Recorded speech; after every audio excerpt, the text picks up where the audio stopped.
I anticipate there'll be some other folks joining us. So, welcome this evening, Kathleen and Karen. My name is Paul Mack, and I am the Executive Director of the Pennsylvania Association for Middle Level Education. And on behalf of PAMLE and Eastern University, who hosts our webinars, we welcome you to our webinar this evening, Planning for the Start of a New School Year. Our moderator this evening is Gail Heinemeyer. Good evening, Gail. Good evening, everybody. And our grad tech from Eastern University is the famous Diana Torres Ramirez, who is doing her final webinar this evening. Hello, Diana. Hello, everyone. So, Gail, let's get started. Okay, well, first of all, let's give that shout out to Diana. She has been a wonderful asset to us as we have done this program. And we know that she's going to go on to bigger and better things, but she has promised to come back and visit us from time to time. So we do appreciate that. And we thank her and Eastern for all of their support. We certainly do have a very small, thanks, Diana. We've got a small group this morning, or this evening. I can't even tell what day it is. And hopefully a few more people will join us along the way. The idea is that this is really meant to be an open discussion. And we're looking for an exchange of ideas among the folks that are here. Last month, we talked about how did we end the school year in a strong fashion. And now we've shifted to, well, how do we begin to plan for that next one? What does that look like? How are we going to approach that? How are we going to set things in motion so that we can get the next school year off to a good start? So our format is simply that there are a series of questions that I'm going to pose, and I'm going to ask that folks chime in and give your perspective and what can you share with us about how you would respond to those questions. So hopefully everybody will be able to pick up a few good ideas along the way. And so, Kathleen, could you tell us what your role is and where you were from? Sure. I'm from Kennett Square, Pennsylvania, and I'm a team leader, a sixth grade team leader in a middle school. And kids are coming from 5th to 6th, so it's a big transition. Right. And I feel maybe like we missed the boat a little bit with some team building at the beginning of this year, because I think we were just kind of getting back to normal. So I'm just hoping for some new ideas for next year. And didn't you went through a change of principal there too, didn't you? If I'm not mistaken. No, we have Dr. Dissinger. He's been there for a few years. Okay. So I'm in Unionville. Maybe you're thinking of Kennett Middle School. Oh, okay. Yes. All right. They're both Kennett Square. Yep. Okay. Yeah. Okay. And Karen, you're in a leadership capacity with the league, correct? I am the events coordinator and office manager for the New England League of Middle Schools, but I am not in a school at all, but I'm just sort of looking for ideas to share with those people who ask me questions. There you go. Okay. That's probably one of those jobs that also has in its description other duties as assigned. Yeah. Depends on what day I have, what hat I'm wearing. Exactly. Or how many hats I can wear during a day. All at the same time. Well, interestingly, you should say that because that is actually, relates to my first question. Do you have a theme for the start of the school year? And if so, how do you illustrate that theme among your staff and among your students? And I'm going to tie right back to what Karen just said about hats. My particular middle school, which was Ridley Middle School, one year, our theme had to do with the many hats you wear. And so I actually had a group of friends of mine running in and out of stores in Ocean City, New Jersey, buying all different kinds of hats. So we had firemen's hats and policeman hats and nurses' hats and construction worker hats and all kinds of things, to which then we said, all right, there are many times where your teachers and your staff members are fulfilling many of those roles.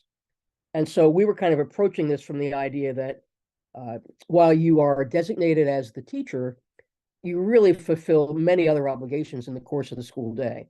So that was one way in which we were kind of launching our school year, letting everybody know that we appreciated the fact that you do play multiple roles, more so than just being the classroom teacher.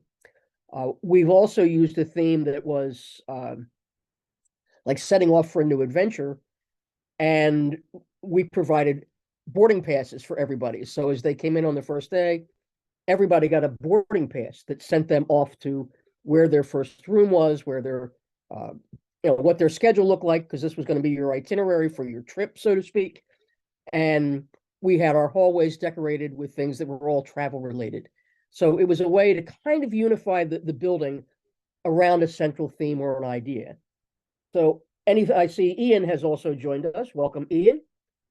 So do any of you have ideas or suggestions or things that you may have experienced in terms of setting a theme for the school year?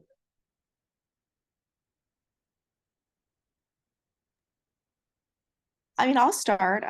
So I'm from Patton Middle School, and we have a theme year round called Patton Pride, which stands for perseverance, respect, integrity, dedication, and empathy.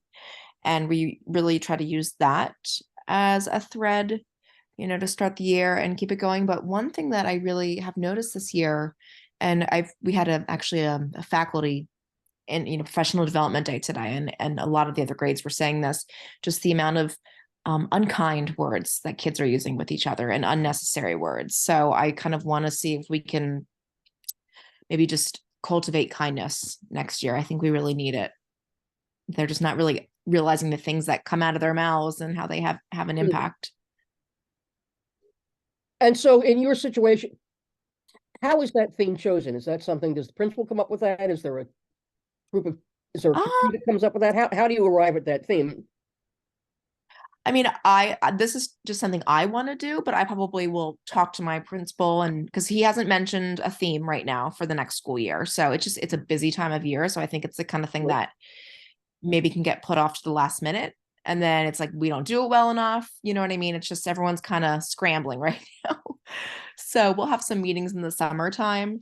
But there's been a lot of times our themes are more directed towards the teachers and not so much toward the students, like the whole community, I've noticed. Okay.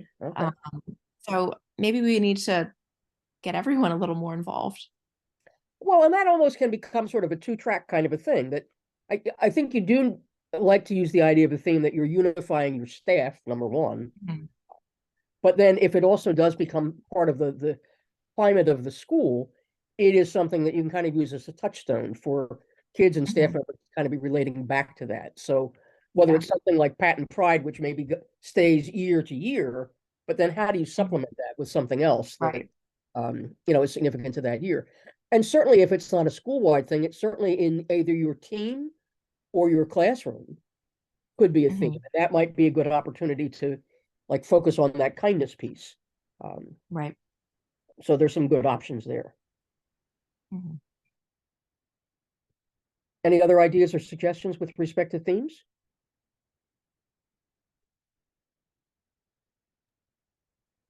Oh, Gail, I'm always looking for those kinds of things when I go into schools, and I've been in hundreds of different schools, especially on valuation teams and doing some consulting. And I ran across one which I thought was kind of neat. They started out with this, and they called it their focus, which I think may have even been almost like a shared vision. But they used the word CLIMB, and of course, it's the acronym for Create, Lead, Inspire, Motivate, and Believe. And wow, that's exactly what they were doing. It was really cool, right from the very first day, where they really started off. CLIMB was all over the school. It's in all the different places where you might think you need to have a motivational reminder, like in the hallways, in the staircases, in the cafeteria, in the office, common areas. But it was also in the classrooms. And it was something that they really built on, like I said, from day one, where they introduced it to the students. And the question was, where did it come from? Well, this was grassroots, came right from the stakeholders, was not top down at all. Pretty well done. Well, it was interesting. One of the virtual interviews that I did yesterday for Schools of Distinction, this particular school, which was out in Minnesota, was talking about variety of student-led teams that they have in the building. And I think they couldn't decide whether they had 8 or 9 of them, but they had quite a few. One of which was a spirit team. And that team was responsible for coming up with what was going to be the theme for the year. So there was a lot of student voice that was included in that and how they were going to play that out in the course of the next year. And one of the things that I happened to come across, because I'm constantly looking at different things and go, how can I use that? When I was on my cruise a couple of weeks ago, one of the places that we went to was the University of the Virgin Islands. And their motto is specializing in futures. And I thought, ooh, that's a great motto to use, or a great slogan. So there's another idea. You never know where the idea for a theme or some sort of a unifying statement might hit you. But it's a good idea to have that. And it is something, if you can involve some sort of a committee that people recognize that they have a voice in how you are selecting what that theme might be. All right, so our first question, then, we've got a theme. Our second question, and this can be either your individual goals, your classroom goals, your team goals, your school goals, but how are goals selected for what that next school year is going to be, other than we need to increase our PSSA scores by X amount of numbers? So have you thought about that? What kind of goals has your school had in the past? How have those goals come about, and how have you measured reaching those goals?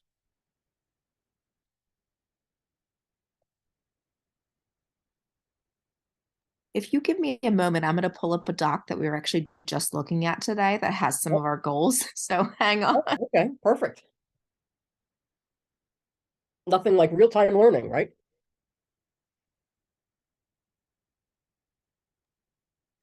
Kathleen, take a couple moments there and find the materials you're looking at. I'm just going to share something very quickly here. A school I was in took their goals for the next year from assessments. Now, it wasn't reading, it wasn't math, it was all about the emotional status of the school and how the students were doing, how they were feeling about things, as well as the teachers and the parents. And they surveyed these groups of people, got good feedback from them, and then they quantified that and put it to action as far as some goals for the year. So the information and input came from, again, from the grassroots, which I think is just absolutely the best way to do things. And then they moved forward on those goals at the beginning of the new year.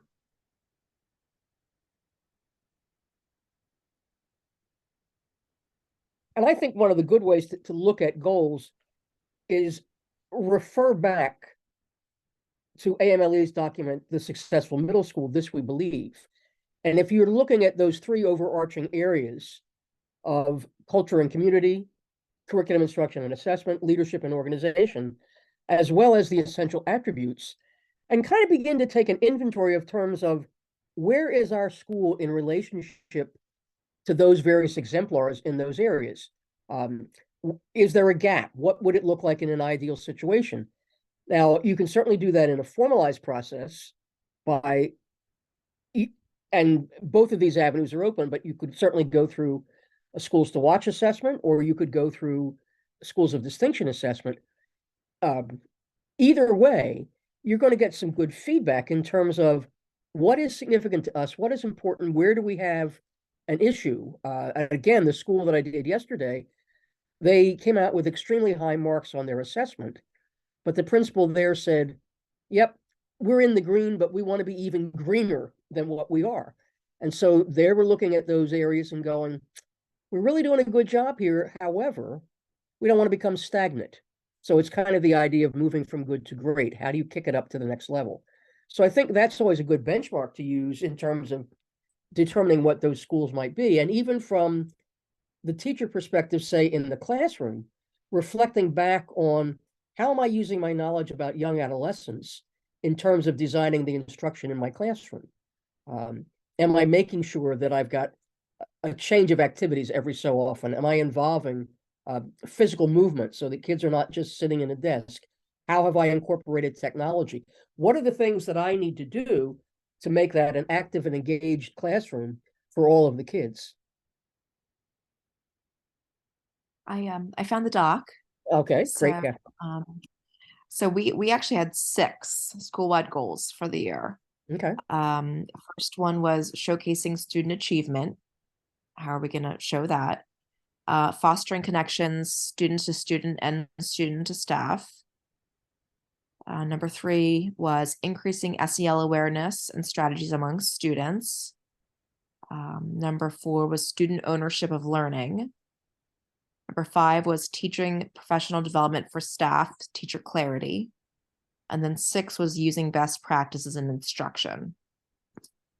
And I'm wondering if that's too many goals, what your thoughts would be. Like, should we just have fewer goals and make them more specific? I would say part of that depends on what's the plan that is in place to try to execute those goals. 6 Right. is a lot, I think. And how are you going to go back? What are the benchmarks along the way? How are you going to measure your progress towards Right. achieving those? Right. So, is there something tangible that you can say, okay, we're looking to increase connections among students. So are there specific activities that are designed for that? How are you going to Oh measure yeah, the effectiveness of Mhm. that? Right. So I think with 6, you could be overwhelmed, but there's Mhm. no reason why you couldn't. I mean, I could potentially see that as a 3-year plan. We're going to do 2 goals at a time and Mhm. keep circling back so that we're going to be spiraling back to those things. But I would Right. almost look at that and say, okay, let's prioritize these. What do we think is the most significant one? Let's begin our Mhm. focus there and then work our way through those. I, Right. you know, I almost envision the fact with 6 goals, it's kind of like herding cats. They're all over the place, and how do you corral all them and get Sure. everybody How do you do it get well? Yeah. right? How do you get all the wagons roughly headed to the west? Right. And that could be hard. Um, Mhm. but they all are very, very good goals, and you might actually be able, I think, to look at some of those and almost maybe combine them so that maybe it's not Mhm. overwhelming. Um, Right. Right. Yeah. between a few of those, because a lot of what you've mentioned seem to be relating to um, SEL, the social emotional welfare of the kids. Certainly the connections piece is that. So maybe there's some of those things that could be condensed in that way. Mhm. Kathleen, I have a question for you. Um, Sure. how did staff respond to 6 goals? Um, well, as we were like looking back, throughout the year, kind of reflecting on it, I think we analyzed what we thought we did well, what we thought we can improve upon. And I think staff probably felt a little overwhelmed. The plate is always piling up, Right. as you probably hear. And we really think that we could do more with the SEL piece next year, just because I'm not sure if it's kids with their phones and what they're seeing on social media, but we've really noticed in all 3 grade levels just the things that they say, just the unkind words, and sometimes it's deliberate, sometimes it's not, but we really want to try to set the message earlier in the year that we are kind, we're respectful, we help each other, we take chances, all those things that are so important. Right. So Right. there's some things we did really well. We had some really nice conferences where we have the students create portfolios on their computers of the work they've been doing, kind of a student-led conference, and that went really well. And parents really enjoyed coming to that. So I think we've got I think the academic part down. I feel strong So, about that. well, that's great. Thank you to Kathleen for sharing that. And one of the things that I'm always concerned about with the school is if they have a large number of goals and they're going in different directions rather than focusing. You can have 6 goals and they're all pointing in the same direction, whether it be SEL or academics or whatever it might be. And that is a difference as compared to something where you have 6 goals and they're all going out in different branches. And the reason I say I'm cautious about that and look at it carefully is because we've just come off of 2 extremely difficult years for everyone. The anxiety for people in schools is extremely high. So being kind to everyone, and I mean everyone, is important. Setting goals that are difficult to reach is not bad, but only 1 or 2, because Right. you take a huge risk of just having great burnout of trying to reach goals that are unmanageable. So your goals all sounded really good to me, in fact. But it's important to have goals. It's important to be able to reach them, because the best way that students are, well, anyone is going to grow is by being successful, by feeling connected and being successful. So Right. it's really important that those goals are achievable. And when you see schools that are really succeeding, and my schools, we're doing a wonderful job. I don't want it to sound at all like we're struggling, but everyone struggles sometimes. Do they really share the goals with the students to get the students involved and have the student buy-in, or is it more the goals are for the teachers and administration? The best goals that I've seen are school-wide. Yeah. So you can have teachers modeling best practice and how to achieve those goals and to utilize them within their environment. And then by modeling, it's easier to help the students to achieve those goals themselves. Right. Right. And I think I would be explicit with the students in terms of what are the goals, because while you may be doing all the things that are working towards the achievement of that goal and modeling behaviors and things of that sort, particularly if you're going to be focusing on the SEL part, the kids may not automatically make that connection. But oh yeah, those things are all they're towards us helping to get to that goal. So I think that would be an important piece in terms of letting them know. I also think an important piece could be, and again, this may not be something that you can do in terms of the school-wide thing right away, but I would get input from kids as to what do they think the goals ought to be. Mm. Yeah. What do they see as being important? Because that creates the buy-in with them. Right. That they're, and one of the interesting things, I was again doing an evaluation in a school, and they had every student in a school of a little over 900 that created their own personal learning plan. And so it was sort of like the idea, it was like an IEP for everybody, but the kids were actively involved in doing that, and built into their schedule on a weekly basis was a time for the kids to reflect on where they were with respect to making their goals.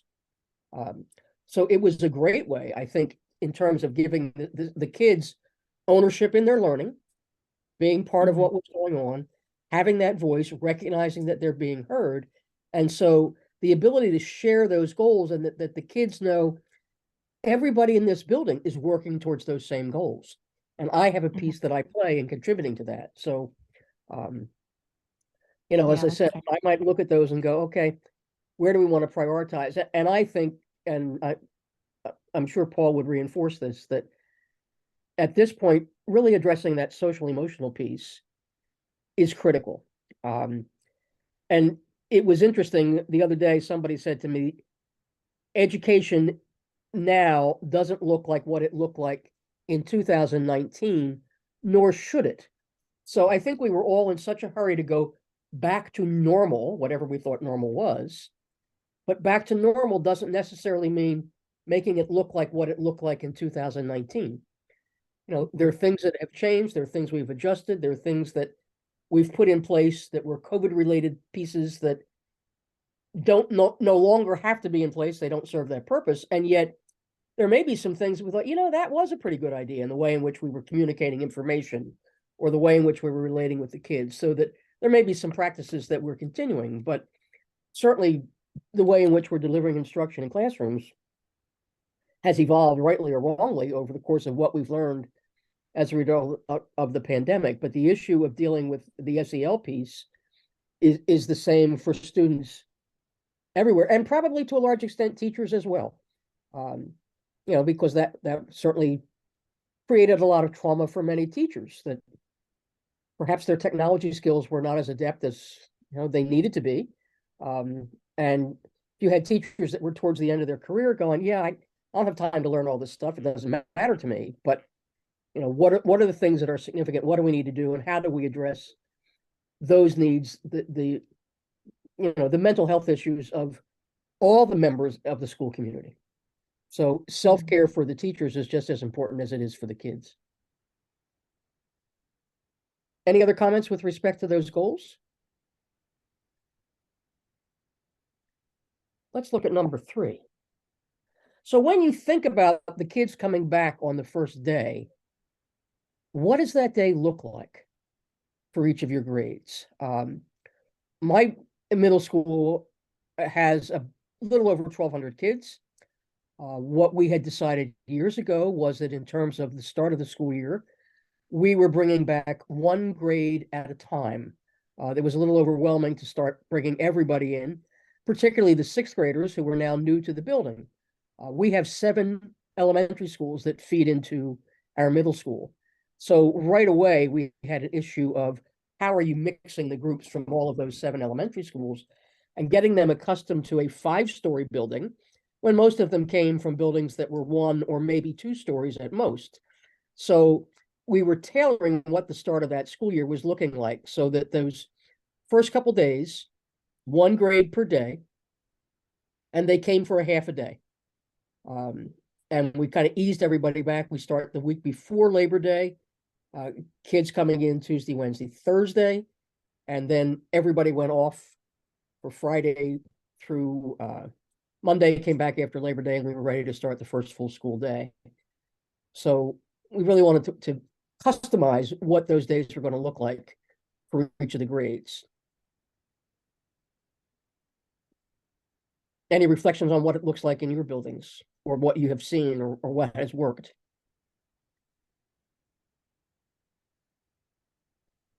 I don't want to be a hog, but I can go. That's okay. Hey, please do. Okay.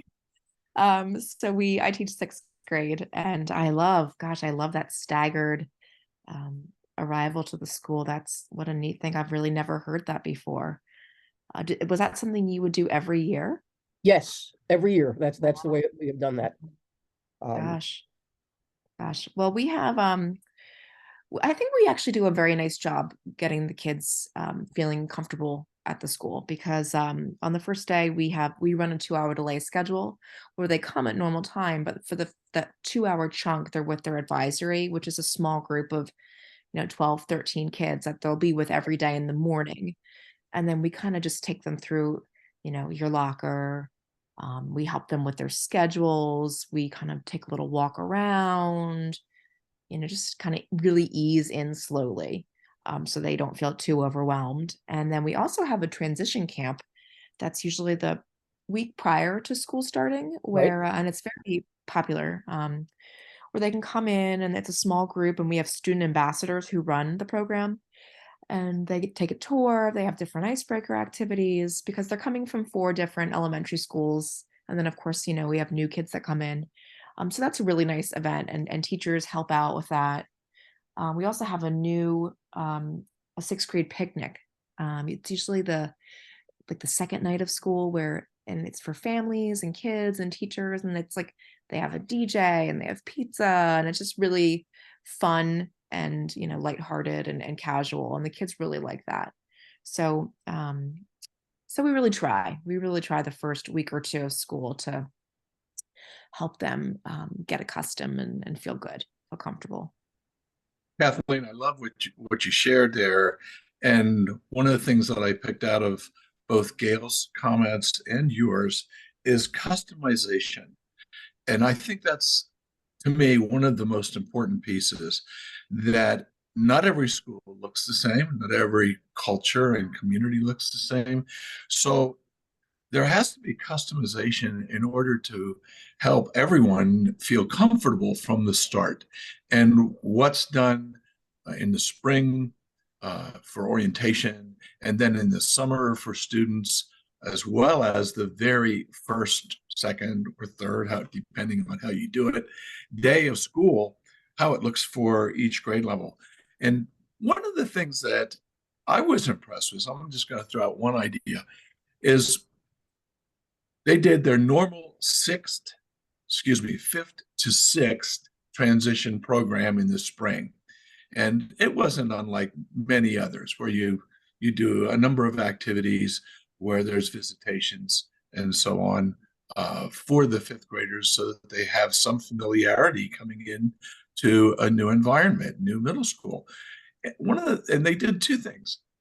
One was that they acquainted themselves with the eighth graders. So the eighth graders from the school shared their expertise with the fifth graders to just give them a clue right back in the fifth grade's elementary school classrooms. But at the same time, the seventh graders had pen pals and they wrote them notes the last quarter of the school year, like maybe one a week or something like that.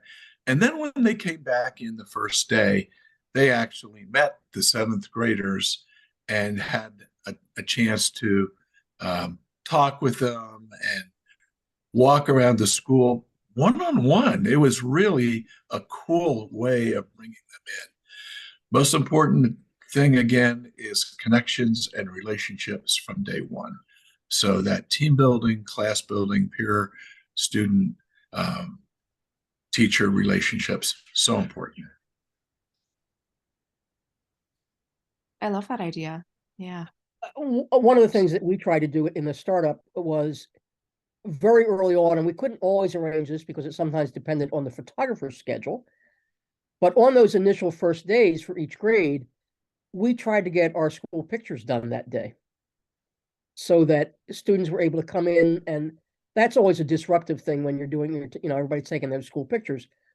But if we could get that schedule set up and they did that on that first half day, we got that piece out of the way. So that was helpful. And then we could rotate things in terms of doing that when they came back after Labor Day. Then one of the first things that we would do was to have an orientation with each grade level team. So we had 3 teams at each grade level. Rather than even bring the entire grade together for that, we wanted to be a little bit more in an intimate fashion, and we would bring one team of students down at a time. So in the course of those couple of days, that meant we as administrators and the other support staff were doing 9 different assemblies. But again, it was an idea to try, we were trying to break down a big school and make it smaller. And again, I go back to the idea that these kids came from small elementary schools. Our smallest elementary school has about 200 kids. Our largest has 500. And now here they were coming into a building with 1,200 kids, which can be a little bit overwhelming. So what were the ways that we could break that down and make a large school feel a little bit small? So I think sometimes looking at, how can we make that first day look special so that when kids are coming, they know it's a warm and a welcoming and inviting atmosphere. I have seen schools where on that first day, they have their entire staff lined up out in the driveway at the front door, kind of welcoming the kids like, you're coming into a pep rally almost, and they're coming in. Because that really does begin to set a tone and help to make those connections so that people see that everybody here has a vested interest in the success of all the kids that are coming into that building. I like that idea. We on the last day we do that. We line up and wave to them when they get. It'd be so great if we did that, usher them in, and I love that. I'm writing that. I'm taking some notes. So if you hear any typing, we actually, and this will probably come out in the next couple of weeks. We started a few years ago doing a clap out so that our kids that are ready to graduate from high school go back to their elementary school in their caps and gowns, and the kids at their home elementary school all line up and clap them out of the building prior to graduation. So again, it's another nice way to try to bring the whole district together and create that sense of community. So, another little interesting twist on what we have added over the past couple of years. Up here in New England, we had one principal in Massachusetts that first day of school, he would literally be dancing the kids into school. Putting on a boom box and greeting every kid as they came in, be it a new student, first year, or their existing, returning. He brought out, like, a couple of years, he had the school mascot come out, and, they had a costume for him. He one year got his assistant principal, and it was fantastic to see it, because it was just a great way for the kids to just be energized walking into school and saying, if my principal is going to be silly enough to dance out here to the craziest music, and I tell you, some of the songs he was dancing to, I was like going, really? But I got a quick question for Kathleen. Your 6th grade picnic, is that something that is done, is it the school doing it, or is it the parent teacher organization involved in that? It's the PTO. It's the PTO. Yeah. I think that's great. That's bringing them into that whole community aspect too, so that the parents are involved too. Love that idea. And I think that's really critical, because oftentimes parents feel that they're not as welcome in the middle school as they may have been at the elementary, and not as many opportunities for them to be as directly involved. Lots of times that's more about the kid going, I don't want my parents anywhere near this building. But I think ways in which we can engage those parents and bring them in, they're out there, they're eager, they're willing to help.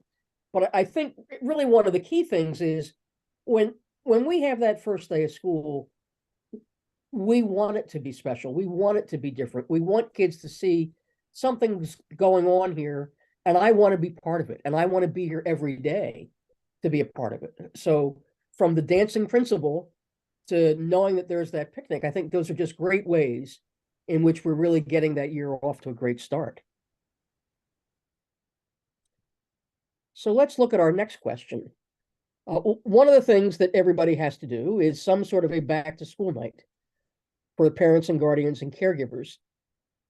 How do you plan and present that? What do you do? How much is available to parents ahead of time? How's your attendance at that? How many people actually participate? Do you find that event is a significant one for a lot of the parents? So how do you get that going?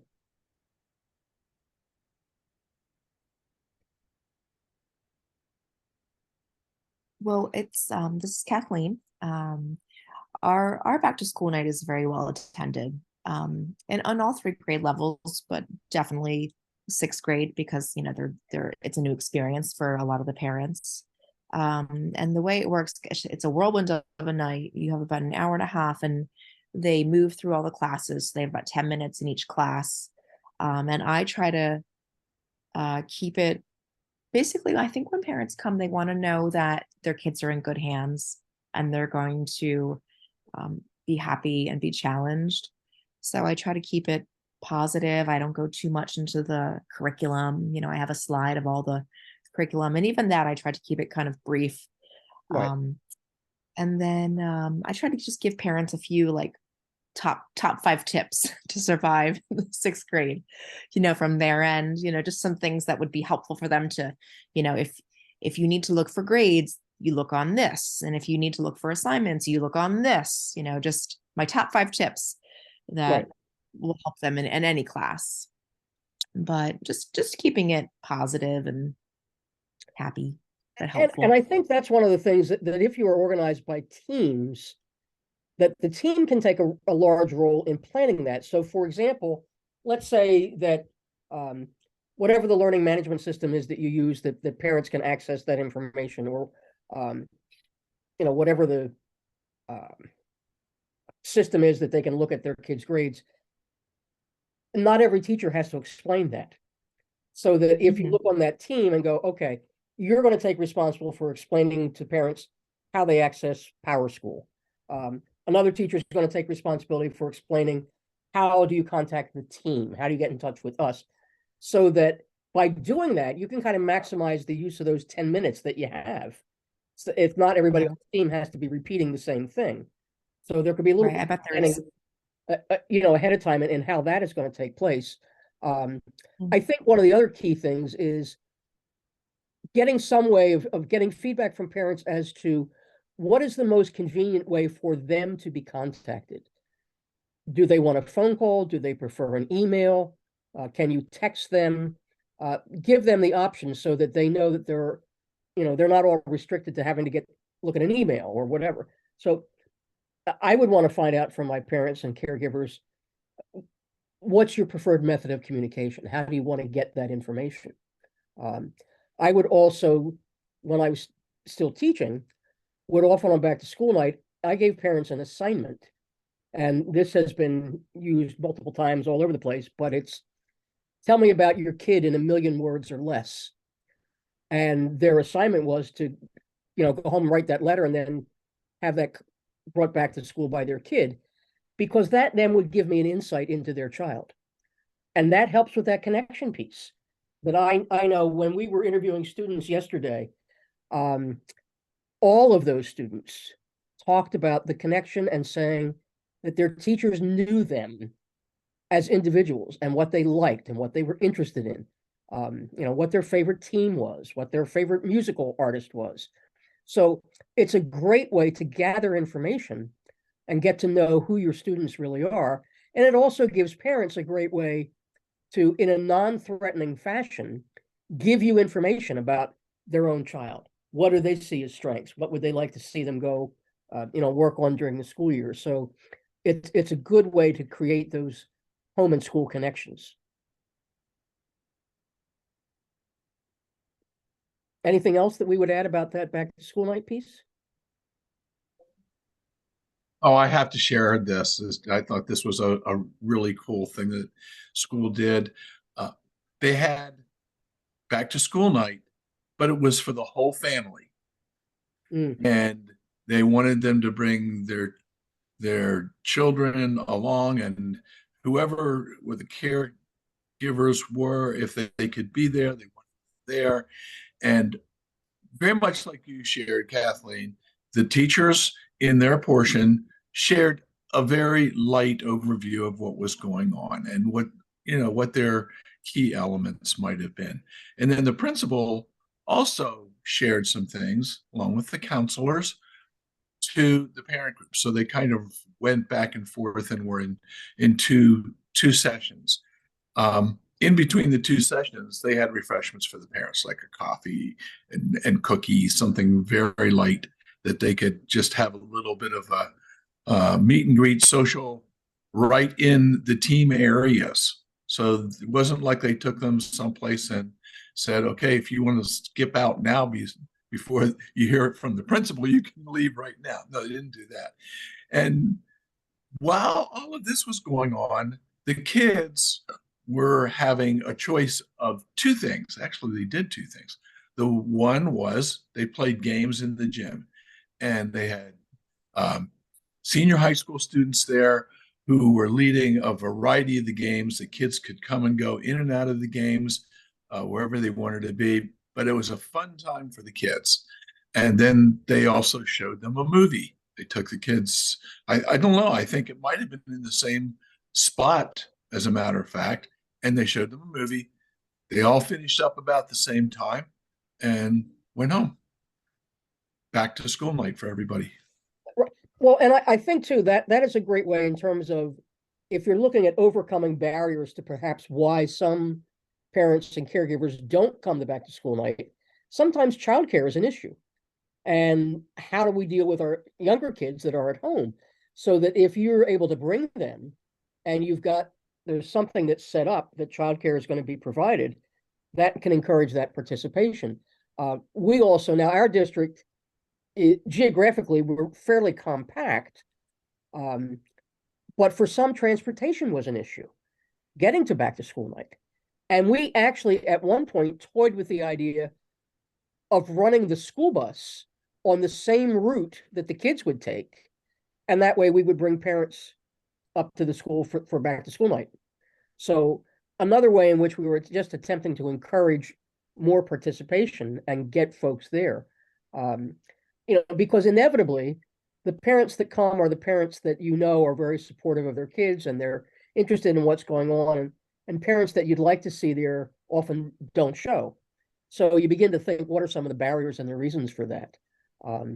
One of the other things that we did in preparation for transition from 5th to 6th grade was we also went down to the elementary schools and met with their PTO and did a question and answer session there as well, so that we were looking again to make those connections and find out from them what did they need from us in order to make that transition to middle school successful. And then what were things that we could do to get them involved in being able to come and participate in events at school.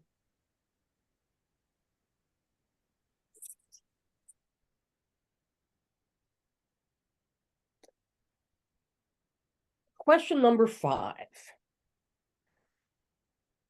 How do you share information with your parents and students about policies and practices? And I just threw a couple things there, but safety protocols, late arrival, early dismissal, acceptable use, drop-off pickup, participation in activities and athletics. Those are all things that are essential in terms of letting parents know what you're doing in those buildings. So how do you do that? Is that done by way of newsletters that go home? Is that something that you post on your local educational channel, on your district website, on your school website? So that type of information, how does that get out? How do you share that with those folks that have students coming to school? Well, we use a principal's newsletter that is sent home every Monday, and it is awesome. Our principal works on it with our technology kind of supervisor guru for the school. Right. And it's concise, but they've got links, important links, important information, events coming up. So I think that is really, this is, I guess, maybe the second year if they've done that, really streamlined everything. So instead of parents getting kind of multiple emails and not really knowing where to look, they have that one resource they know they can rely on every Monday. And that's been really very helpful for staff too, for everyone. Sure. Well, and I think one of those things is think about what changes from the elementary building, their protocols and practices, to when they come to middle school. So, for example, I'm thinking of drop-off and pickup guidelines. Theoretically, our district was designed with neighborhood elementary schools that all kids could walk to school. Comes to turn out, nobody walks to school, even if they live 2 blocks away. Somebody drives them, which often makes all kinds of traffic issues in front of the building. Our building having, the number of buses that are coming in, along with staff trying to get into the parking lot, parents dropping off kids, that it really was important to be able to explicitly say to everybody, this is how we do this here, rather than just assume they're going to figure it out by coming and dropping off their kids or picking them up. So some of those things that you sort of take for granted, and it's like, yeah, let's kind of think about this. What are ways in which we need to really produce this information so that parents understand how things happen in our building? I think one of the things too, and I mean, it's unfortunate that we have to consider this, but clearly we do, and those are the safety protocols.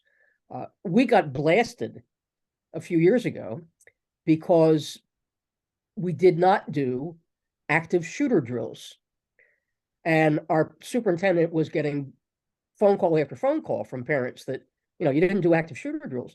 Well, the reality of it was we did, but we didn't call them that. They were safety drills or whatever name they used, but they didn't call them active shooter drills. But those were things, and I think this is one of the things that parents and caregivers are particularly attuned to is, how do I know my kid is safe in your building? So what are the safety protocols that you have in place, and how does that work? There are a lot of buildings now that have adopted some sort of an entry system, so like a Raptor system that verifies who it is that's coming into the building. So do you have that? How do you get that information out? What do I need if I'm coming to pick my child up for an early dismissal? What's the process for that? And you can't necessarily take for granted that it's consistent across all levels in the district. So I would really think about what are some of those policies and practices that you want to make sure that parents do understand and they know, and alleviate some of their concerns so that, there's no guesswork to this.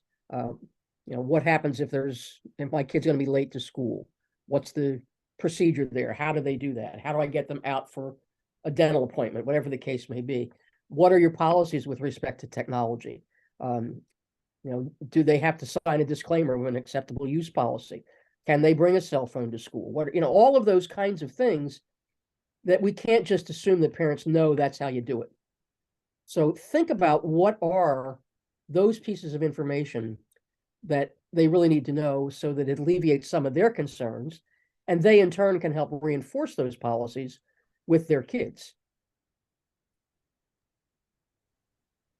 So I'm going to talk a little bit very briefly about the how, because you're absolutely right, Gail. All of those things are unique from one building to another, even if it is attempted by the district to make them universal, they're going to be unique because you have a lot of different people trying to do some of the same things.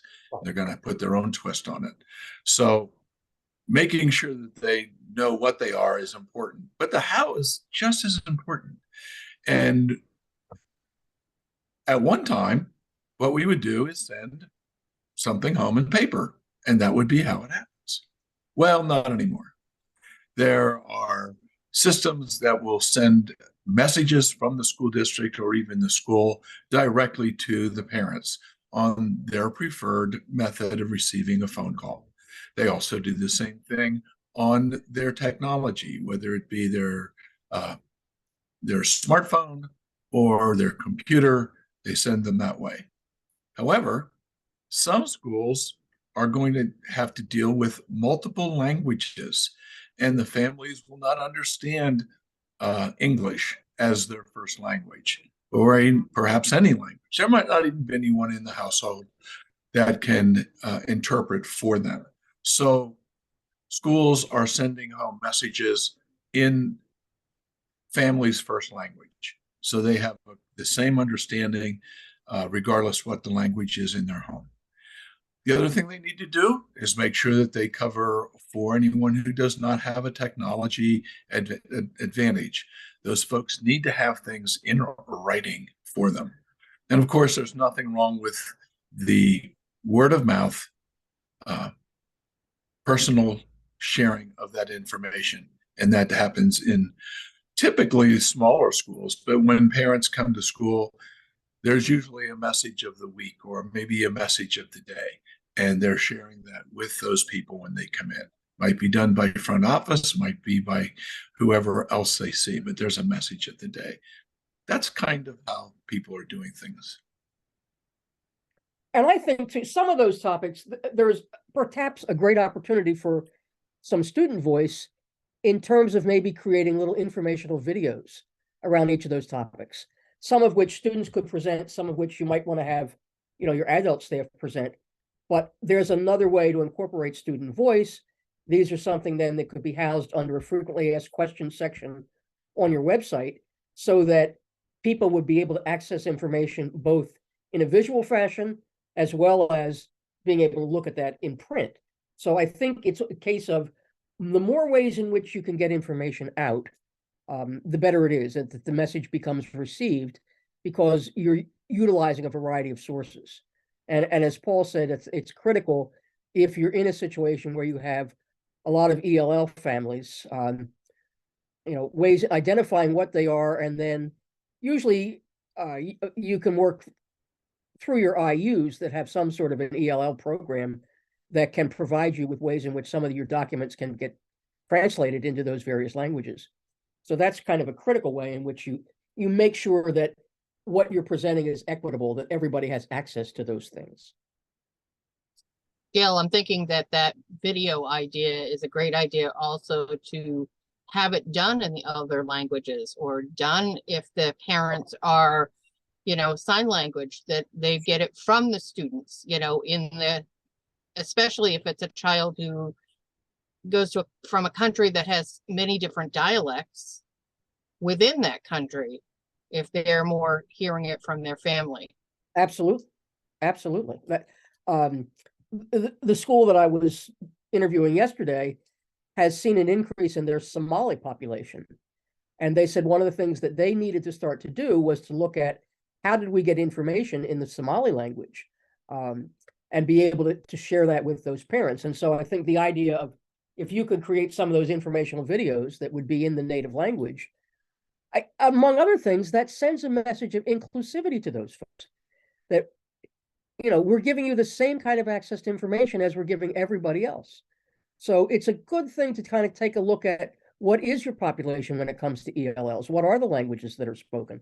And how can you address those? How can you be culturally sensitive to them and make sure that you're incorporating them in all of your school activities?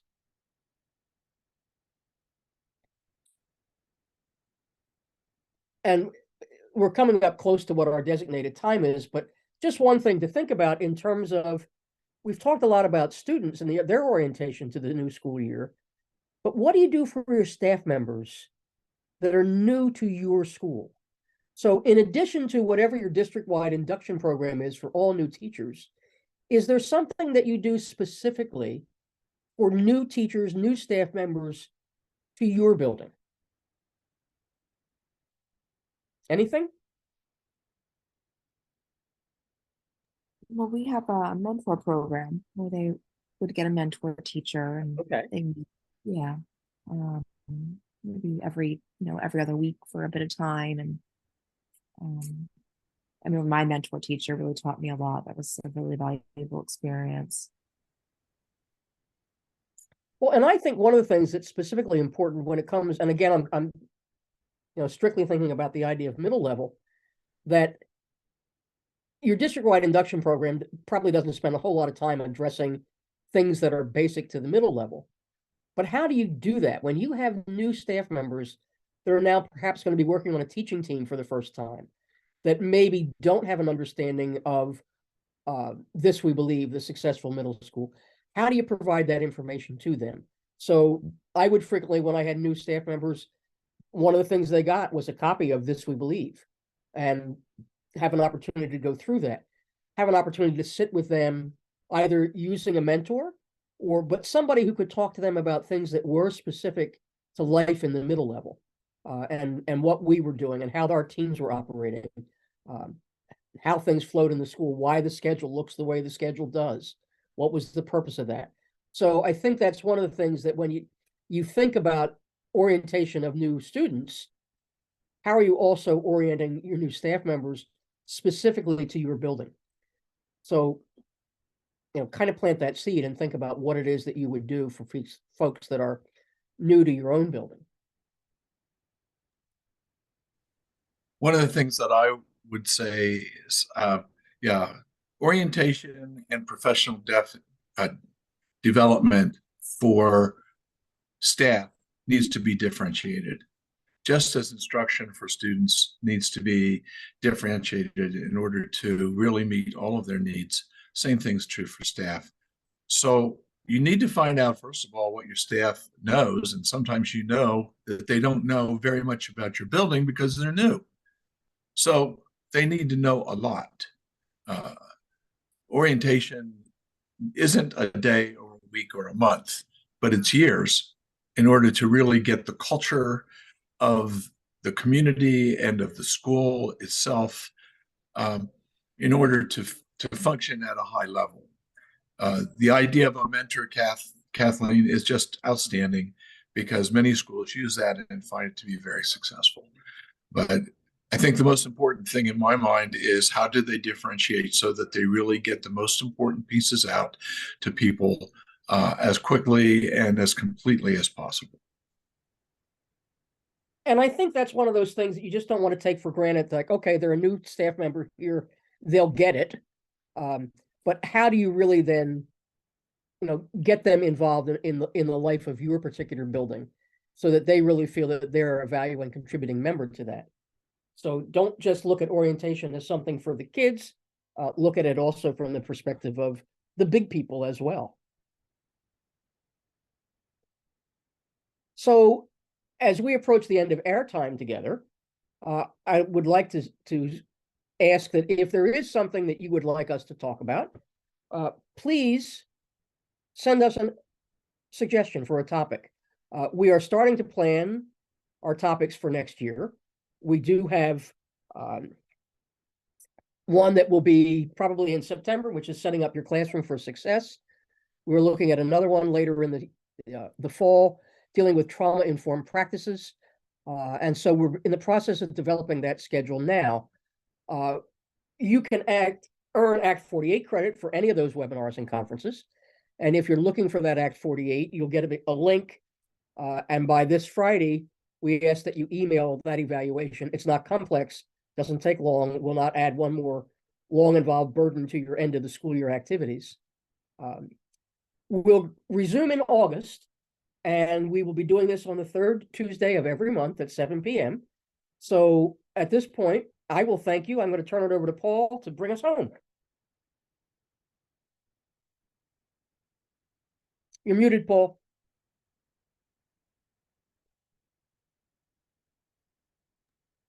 That should happen at least once every webinar to somebody. Of course. So I volunteered. Thank you, everyone, for joining us this evening. Diana, for being our grad tech from Eastern University, who partners with us on these webinars. Gail, for being our moderator. We hope that you found this to be valuable and you picked up a couple of ideas that just might be nice to use in your school. Remember that the webinars are all on our network. Just go on to the PAMLE.org website and you're going to find them right there. So have a great evening, a wonderful end of the school year, and a great summer. Thank you, everyone. Good night. Good night, Thank everybody. you.